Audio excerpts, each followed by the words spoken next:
The English people loved Elizabeth. On her first day as queen, she was carried through the streets of London in a great parade. Despite the cold, everyone in the city gathered outside. People cheered, church bells rang, colorful flags and banners fluttered along her route. Music groups and troupes of actors performed on special stages as the Queen passed by. Elizabeth stopped again and again to greet people and thank them. The Queen's progress. Elizabeth liked to meet and greet her people. Most people lived in the countryside, so every summer the Queen left London and took a long trip, visiting different towns throughout England. She must have enjoyed escaping from London, which was crowded, smelly, and often unhealthy in the summer. The Queen did not pack lightly. She traveled with more than 400 wagons and 2,500 pack horses. Along her route, the Queen stopped to greet her people. Elizabeth always found a way to show her love for them. Once she stood in the rain to watch a little boy perform for her. Elizabeth stayed at the homes of nobility. Each family tried its hardest to impress the Queen. Plays, banquets, and fireworks would go on for days.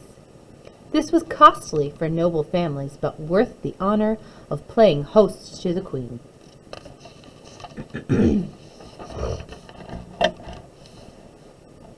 Later, there was a great banquet at the Whitehall Palace. All members of the court were invited. 800 guests attended. Dancing and feasting went on for hours. At one point, a knight rode into the hall on his horse. To show his love for the Queen, he threw down his glove. That act was a challenge.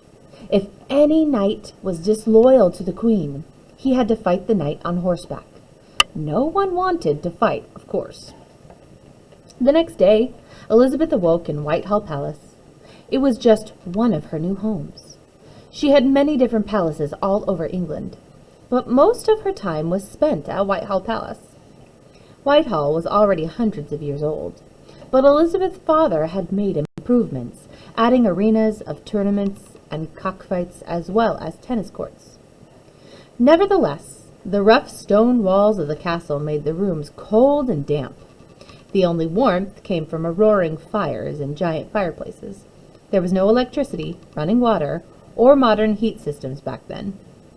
Even during the day, rooms were dark. There were no large windows because they let in drafts. Also, glass was expensive. Hundreds of candles were needed to provide light during the day as well as at night. Still, Elizabeth lived a life of luxury compared to with that of her subjects. Most people worked on farms in the countryside and lived in two-room homes. Brick and stone were expensive, so the walls and roofs of the houses were strengthened with a mixture of clay and straw. Straw roofs kept houses warm, but they could catch fire easily. Rats and other creatures often made their homes in the straw too. It was hard work just to survive. Because there was no electricity, people awoke with the sunrise and worked until nightfall. Anything that could not be grown or made by hand was bought at the weekly town market. Families, even young children, shared household chores. The Queen certainly did not have to do chores. She had servants, lots of servants. It took many people to keep a castle running. Wood was brought in for the fires. Water was pumped from the wells and carried inside. A team of cooks and the kitchen workers prepared the royal meals. The Queen had servants to clean up after her. She had servants to make her bed, clean her room, and empty her chamber pot. There was no plumbing for toilets. Practically wherever she went, Elizabeth was surrounded by her ladies-in-waiting. These were young, unmarried women from noble families. It was their job to take care of all the Queen's personal needs. They bathed and dressed her. They kept her company while she read or played music. It was a great honor to be a lady-in-waiting. No payment was given. It might seem to the average person that the Queen had an easy life. But Elizabeth said, to wear a crown is more glorious to them that see it than it is a pleasure to them that bear it. What she meant was that being a ruler, the person who wore the crown, was difficult. She knew her citizens depended on her for their safety and well-being, to protect them from enemies, as Queen Elizabeth had a great deal of power. The Queen could make laws and declare wars. However, a lot of money was needed. Money came through taxes. To raise taxes, Elizabeth had to consult the Parliament. Parliament was made up of a House of Commons, members from the lower classes or common people, and the House of the Lords made up of bishops and noblemen. Elizabeth decided to meet with the Parliament, and what would be discussed. In all the 44 years she was queen, she called Parliament into session only 10 times.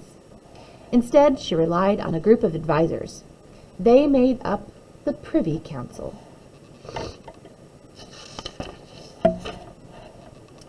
Information about the Privy Council. On important matters, Elizabeth turned to a group of men known as the Privy Council. They gave the king or queen advice about war, taxes, and news of other countries, which rulers were friendly to England and which weren't. The Secretary of State was the most important person on the Privy Council. Elizabeth chose William Cecil for the job. Cecil had been Elizabeth's accountant, and two were great friends. Together, Elizabeth and Cecil became a powerful team. He was 38 years old when he started working for the Queen, and he remained with her for 40 years, until the day he died. Elizabeth always demanded the truth from Cecil, even if it was bad news. Being queen presented danger. There had been many plots against Queen Mary, although Elizabeth was far more popular than Mary. She knew she had enemies. One member of Elizabeth's Privy Council, Sir Francis Walsingham, served as her eyes and ears. Elizabeth wanted to know everything, and Walsingham had spies all over Europe. He paid them for any news of plots against the Queen. Elizabeth did not really like Walsingham, but Walsingham was very loyal to her. He spent his own money to pay for the spies.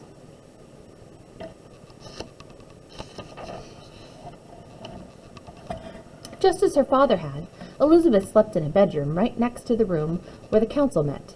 Many times Elizabeth called the council in the middle of the night.